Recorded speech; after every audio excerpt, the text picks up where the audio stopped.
Hi hello అండి. నేను మీ Shweta. Welcome to my YouTube channel అమ్మాయి గారి వంటలు.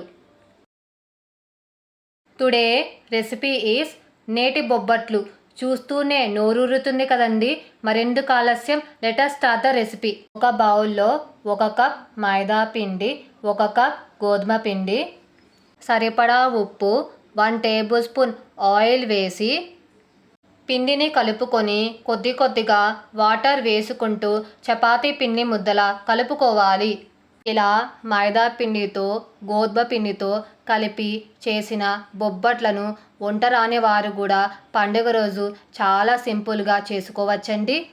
పిండిలో 2 టేబుల్ స్పూన్ల ఆయిల్ వేసి పిండికి ఆయిల్ని బాగా పట్టించి గంట సేపు నాననివ్వాలండి. ఇలా పిండి నానితే బొబ్బట్లు బాగా వస్తాయండి. పూర్ణం తయారీ విధానం చూద్దామండి.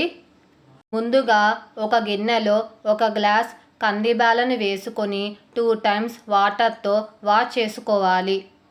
వాష్ చేసుకున్న కందిబ్యాలలో వాటర్ని పోసి స్టవ్ మీద పెట్టి ఉడికించుకోవాలి. ఇలా కందిబ్యాలను ఉడికించుకుంటున్నప్పుడు తెల్ల పొంగు వస్తుందండి. ఆ తెల్ల పొంగును గరిటెతో తీసేయాలి. 20 నుండి 25 నిమిషాల తర్వాత కందిబ్యాలు ఉడికిందో లేదో ఇలా చేతితో చెక్ చేసుకోవాలండి. తర్వాత 1 గ్లాస్ బెల్లాన్ని వేసి ఉడికించుకోవాలి.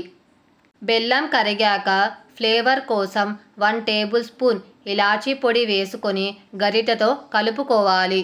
పూర్ణాన్నంతా మిక్సీ జార్లో వేసుకొని 2 to 3 మినిట్స్ హై స్పీడ్లో బ్లెండ్ చేసుకోవాలి. బొబ్బట్ల పేపర్ మీద పిండిని కొద్దిగా తీసుకొని రౌండ్ షేప్లో చేతితో ఒత్తుకోవాలి.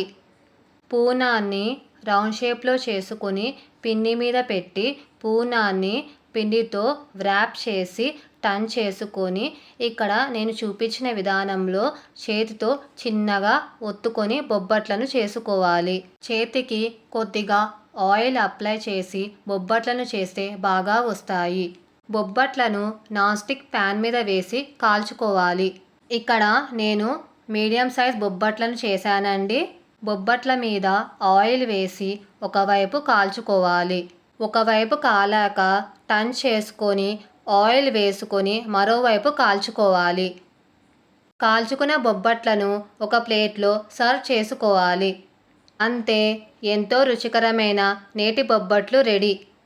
ఈ రెసిపీ మీకు నచ్చితే ఒక లైక్ చేయండి. మీ లైక్ నాకు బూస్టప్ని ఇస్తుంది.